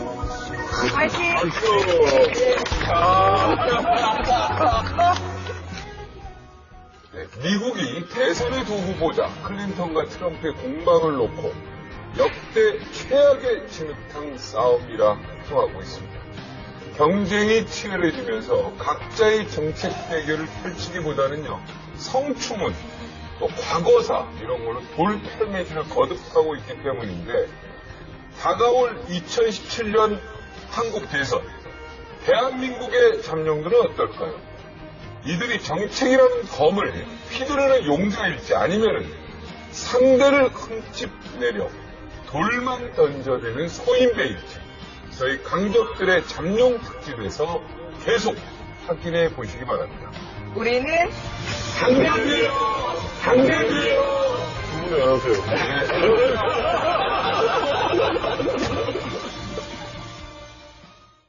분들도 다 저희가 한번 모셔서 잡는 특집을 하고 싶습니다. 우리나라 홍보처럼 했습니다. 아마 국민 여러분들도 이런 기회에 다음번 대선 주자 어떤 사람이 우리나라를 이끄는 것이 좋은지에 대해서 결론을 내리는데 도움이 되지 않았을까 하는 생각입니다. 저에 대한 궁금증을 갖고 계신 국민들의 이러한 질문을 대신해 주시고 그래서 저 얘기를 많이 할 수 있었던 기회인 것 같고요.